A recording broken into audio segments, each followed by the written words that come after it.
Itinigil ang pagpapadala ng mga household workers sa Kuwait noong February 2023, kasunod ng panggagahasa, pagpatay at pagsunog kay Julie B. Ranara noong January 2023. Natagpuan ang sunog na bangkay ni Ranara sa isang disyerto. Ang 17 years old na amo nito ang gumahasa at pumatay sa kanya. Inaresto at ikinulong ang Kuwaiting amo pero mababa lamang ang inihatol na sentensya. Hindi rin binayaran ng danyos ang pamilya ni Ranara. Makaraan ang 5 buwan na deployment ban, inalis iyon ng Pilipinas sapagkat nangako at nakipagkasundo ang Kuwait na tutugunan na ang mga may kinalaman sa mga manggagawang Filipino. Ayon sa Kuwait Interior Ministry, bumuo na raw ng isang joint committee kaugnay sa domestic labor affairs. Subalit 6 na buwan makaraan ang kasunduan at pangako, may isang Pinay household workers na naman ang pinatay. Hindi tinupad ang pangakong proteksyon sa mga Filipino. 3 araw bago ang bagong taon ay natagpuan ang wala ng buhay na katawan ng isa na namang OFW sa Kuwait. Kapunan patay at naaagnas na ng natagpuan sa bakuran ng kanyang amo ang isang Pinay na OFW sa Kuwait. Kaya ang kanyang pamilya nananawagan ng hustisya. Samahan niyo po akong talakayin ng masakit na sinapit ng ating kababayan na si Daphne Mates na kalaban. Bago ko po ipagpatuloy ang ating kwento, sa mga bago po sa channel ko at nais sa mga ganitong klase ng kwento ng krimen na nangyayari sa loob at labas ng ating bansa ay maaari pong pakipindot ang ating subscribe button at notification bell para ma-notify kayo pag may mga bago tayong upload na videos.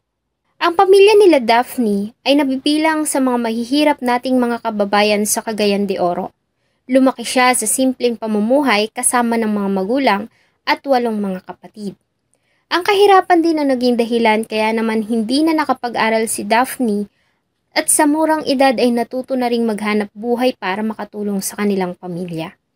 Nang mag-asawa at magkaanak ay sa Molave, Zamboanga del Sur na sila nanirahan. Dahil sa hirap ng buhay at walang magandang trabaho sa kanilang lugar, ay nilisan ni Daphne ang ating bansa noong 2019 para makipagsapalaran sa Kuwait. Maayos naman ang naging trabaho ni Daphne sa Kuwait at mabait ang kanyang unang mga naging amo. Maayos din siya na nakapagpapadala ng pera sa kanyang pamilya at regular din nila itong nakakausap sa kanyang cellphone. Kaya naman panatag ang kanyang pamilya at mga kapatid na maayos ang kalagayan nito sa Kuwait. Subalit noong December 30, 2024, isang araw na lamang bago ang pagsapit ng taong 2025, ay isang masakit na balita ang natanggap ng pamilya ni Daphne sa Pilipinas. Imbis na ang inaasahang pag-uwi ni Daphne ay mga tauhan ng OWA ang kumatok sa kanilang pintuan, dala-dala ng mga ito ang isang masakit na balita. Ayon sa report, December 28, 2024, nang makatanggap ng tip ang kapulisan ng Kuwait mula mismo sa kapatid ng suspect. Ayon sa ibinigay nitong impormasyon, ay patay na si Daphne at ang katawan nito ay ibinao ng kanyang kapatid sa bakuran ng bahay nito. Well, tayo ay in coordination with our embassy in Kuwait at doon na pagkaalaman natin sa mga Kuwaiti police authorities na noong December 28 merong nagpresenta sa Kuwaiti police authorities at nagsasabing may kaalaman siya patungkol sa pagkapaslang ng ating kababayan. Dahil dito ay agad na nagtungo ang mga pulis sa nasabing bahay at dito nga ay natagpuan nila ang naagnas ng katawan ng 35 years old na si Daphne na kalaban.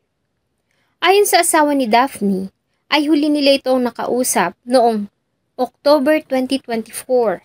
Sa huli nilang pag-uusap, ay sinabi nito na uuwi na siya noong nakalipas na Kapaskuhan. Masaya pa nga umano ito na ipinakita sa kanila ang ilan sa mga pasulubong nito para sa mga anak. Kasi yung nag-video call kami last is, ang sabi niya, surprise lang daw po, umuwi na siya. Tapos may binili siyang mga gamit, pinakita niya sa anak niya, sa akin, na mga gamit, mga damit. Kasi nagbili siya ng balikbayan box na 2. Okay. Wala naman po, saya naman po siya. At ang sabi niya po surprise lang daw po. Subalit matapos iyon ay hindi na nila ito nakausap pa. Wala na po, kahit nag-update ko araw-araw, mag-miss call, mag-chat po ako, hindi ko na po makontak. supply na po. Akala ng kanyang asawa ay abala lamang ito sa trabaho at hindi rin naman siya nag-alala dahil sa lagi itong naka-online at bukas ang cellphone nito. Nagtaka nga lang siya dahil sa hindi ito sumasagot sa tawag at mga messages. Noong una ay inakala pa niya, nagalit sa kanya ang asawa at tinanong ang mga kapatid nito kung may balita ba sila kay Daphne. Tinanong niya pa kung nagpalit ba ito o may ginagamit na ibang account. Ang akin lang po, tinanong ko yung mga kapatid niya kasi walo kasi silang magkapatid. Tinanong ko, pang siyam siya, tinanong ko sila kung may iba bang account kasi hindi ko na makontak. Yun lang po. At saka wala naman akong negative things sir na ganun po ang mangyari kasi ang sabi niya ay uwi na siya, surprise lang po. Subalit maging ang mga kapatid ni Daphne ay hindi rin alam ang nangyayari sa kanya. Ayon sa kapatid ni Daphne, nang huli nila itong makausap ay sinabi nito na pauwi na siya ng Pilipinas. Nang tunungin kung kailan ay lagi lang umano nitong sinasabi na sorpresa. Tinatanong namin siya kailan talaga ang uwi niya. Sabi niya, basta i-surprise ko kayo sa December. Ito pala yung surprise niya. Kaya naman iniisip nila na kaya hindi ito tumatawag ay dahil sa plano nitong surpresahin silang lahat. Kampante na lang po kami na baka busy siya, namili ng mga gamit kasi pauwi na eh. Kaya wala na po kaming kontak. Kaya naman talagang nasupresa sila sa balita na kanilang natanggap na wala na si Daphne. Sa initial report po is pinatay daw po, nilibing sa bakuran. Yun lang po ang initial report eh. Hindi ko pa po na-prove na talagang siya po yun, pero ang sabi nila po positive daw kasi nag-match yung fingerprint niya sa sa passport niya. 2 buwan na po nakalibing yung tao tapos ma-match pa ba yung fingerprint? Wala na, lusaw na lahat yung balat. Pwede ba yun? Base sa report ng OWA, ang suspect na si Jara Jassim Abdul Ghani ay kasalukuyan ng nasa kamay ng Kuwait authorities.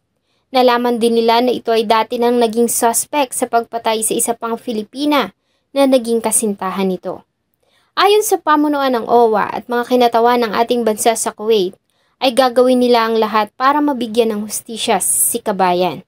Mula doon ay ang ating ang ating lawyer together with our embassy and our migrant workers office in Kuwait, coordinated with the Kuwaiti authorities at yun nga napag-alaman na rin natin na under custody by police authorities yung prime suspect na tinuro nung nagpresenta ng impormasyon sa kapulisan noong December 28. At mula noon ay tayo na ay merong koordinasyon sa police authorities at inaabangan natin, tambayanan natin ang resulta ng investigasyon na inaasahan natin magbibigay ng hustisya, prosecution, paglilitis doon sa prime suspect na nasa piitan ngayon.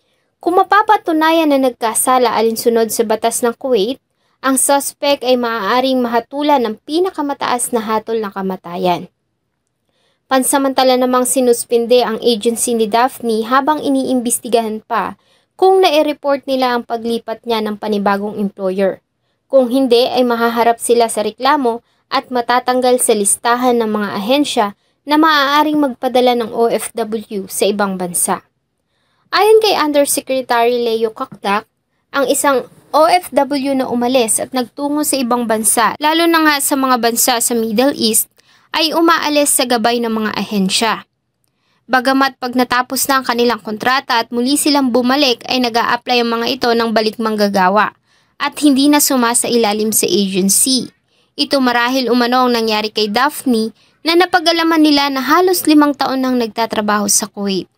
Nalaman din nila na iniwan nito ang dating amo noong October 16, 2024. Ang recruitment agency ay merong obligation to report but at some point after a 2-year period, yung original contract, the OFW reports himself or herself as a balik manggagawa or returning worker. Okay.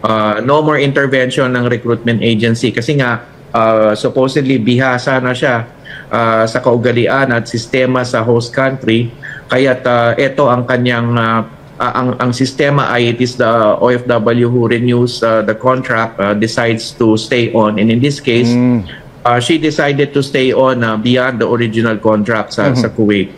Kasabay ng balita tungkol sa pagkamatay ni Daphne na kalaban, ay abala ang pamunuan ng ating government sa Kuwait dahil isang Pinay pa ang naaresto doon.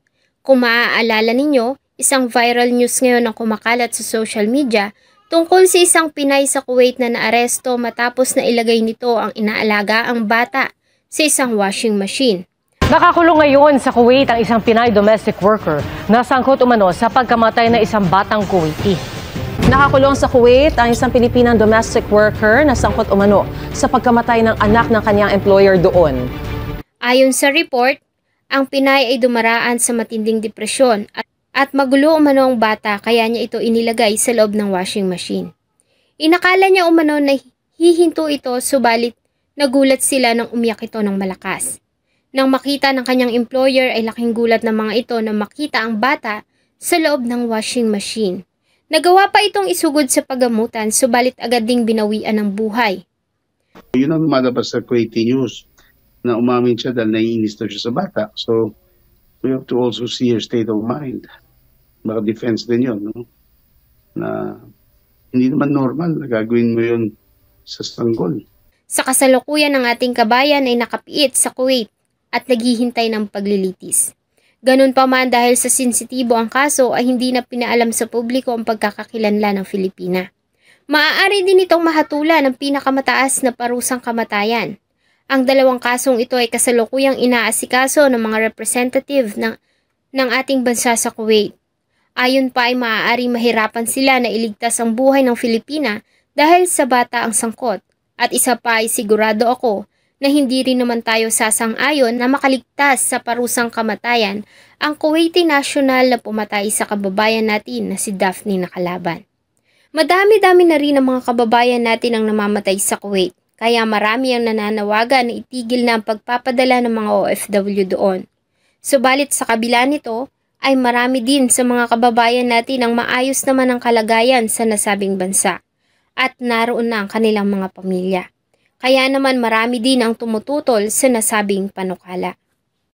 Sana po ay nagustuhan nyo ang isa na namang kwento na akin pong ibinahagi. Marami pong salamat sa inyong patuloy na pagtangkilik sa akin pong mga videos. Huwag nyo pong kalimutang mag-iwan ng inyong saloobin at suggestion sa atin pong comment section. Thank you so much po and see you on my next video.